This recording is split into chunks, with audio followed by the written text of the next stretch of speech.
many of you guys had a good dinner last night, had some carbs? Beer doesn't count, okay?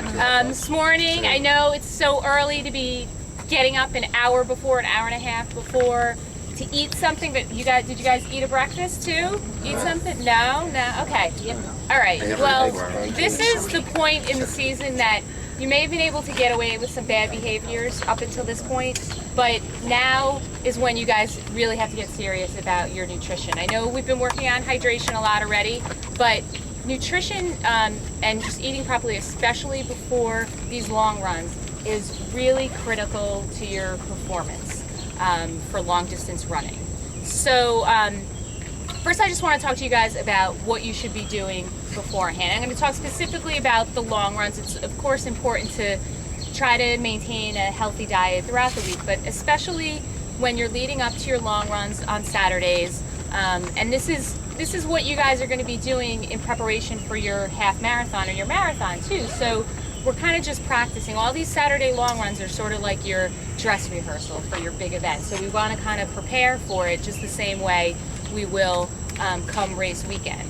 So really, carb loading isn't just about like the night before. You really want to start getting some extra carbs a couple days before your long run. So really on Thursday, you want to get some more carbs in there. And carb loading, you guys may have heard about this in the past, and that might have been one of the reasons why you signed up to do this, because you thought you could just, eat unlimited pasta all the time. But it's not really about like stuffing. That's the only reason, Mary, right? It's not about like stuffing your face before your race or your long runs. It's really just about you might need a little extra calories, but it's more getting more of your calories from carbs. So you want to get about 60 to 65% of your calories from carbs, and that's especially leading up to these long runs, because what your body then is going to do is take that glucose that it's getting from the carbs and store it, and that's what your body is then going to be tapping into. It's going to be stored in your muscles, and during these long runs it's going to be using that as energy. That's your stored energy.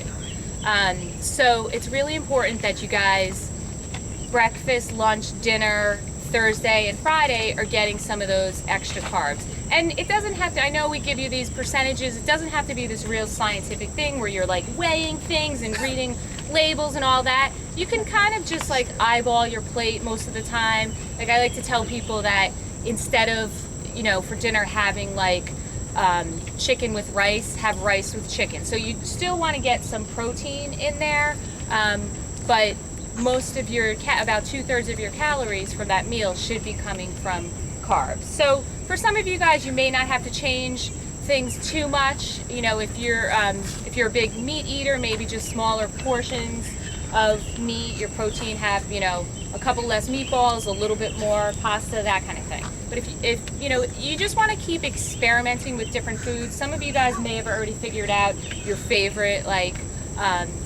Friday night meal before your long run. It's good to just kind of test different things, see how you feel the next day, see how you respond to it during your run, and then once something works for you, just stick with it. And the same goes for breakfast. That's even more important, because you're going to be using that, and your body is going to be hopefully digesting most of it by the time you start running, but that's the energy that you're going to be using first. That's going to be the thing that whatever you eat most recently, you'll have the greatest chance of having some kind of reaction to it. So morning of, you want to eat something that's going to be really easy on your stomach, bagel, toast, cereal. You don't want to go out and have like that bacon, egg, and cheese sandwich. You can save that for tomorrow morning or maybe after. But you want to eat something that's going to be really easy to digest. Anything that's like really fatty, it's going to take a lot longer and you might have a bad reaction to it. So just keep testing different things. Hopefully by now you guys have a few like go-to breakfasts that have worked for you, you haven't had problems with. And of course you want to be hydrating. And that goes for all week long, especially when we're dealing with weather like this. You can also add a little salt to your meals because that's going to help you retain some of that water while we're out there.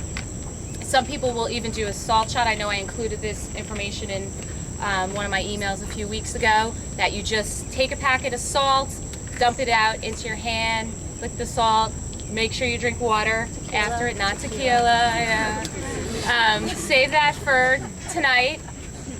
But that, when you're sweating, I mean, we're all sweating just standing here too. You're losing sodium. So in addition to just helping us retain some fluids, we also want to have that extra salt because we're going to be losing so much of it while we're running or just standing around.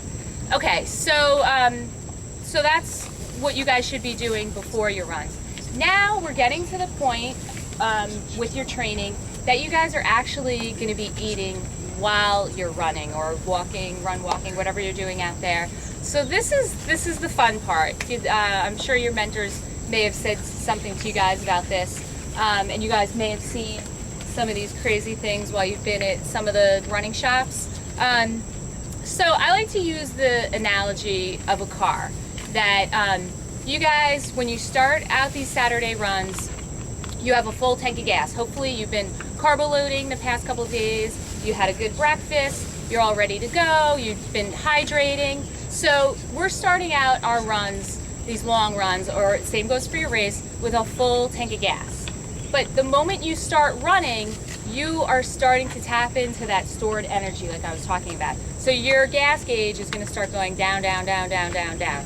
Now, if you guys have ever heard about somebody hitting the wall in a marathon or a half marathon, usually what's happening there is that the person will go out way too fast, they'll start burning through their stored energy very quickly, and even if they do try to eat something, or sometimes they just don't eat anything at all, they end up running out of gas. So if you see someone, mile 21, just walking, looking like they just want to die and quit at that point, that's when you hit the wall. And some people think like, oh, when am I going to hit the wall? What miles are going to happen?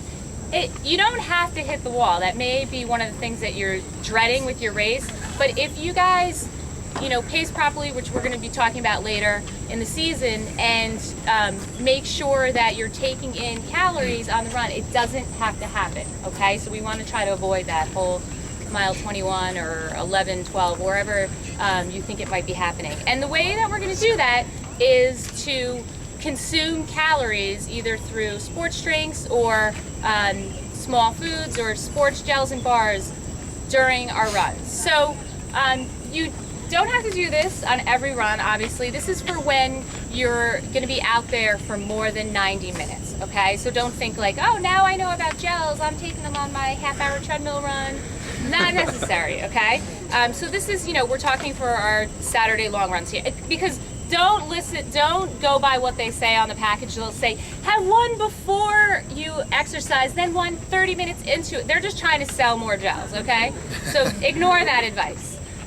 What we want you guys to do is, like I said, when you're running for longer than 90 minutes, after your first 60 minutes or so, you want to take in about 100 calories. And the reason a lot of people use these gels, and that we encourage you guys to at least try them out, is because most of them are just about 100 calories. So it's exactly the amount that you're going to want to take in. And this varies. Like anytime we give you guys guidelines like this, it's just kind of a general rule of thumb. It's going to be different. Like if you're a bigger person or you run faster, you might need to take in some calories sooner, maybe like 50 minutes into your run. So that's another reason why we want you guys to start practicing with this stuff now, so that you can figure out what foods you like, how you tolerate them, what kind of schedule you want to be on. So by the time you get to your race day, it's just going to be like clockwork. You don't even have to think about it. Like, okay, I know I take my gel now, I take my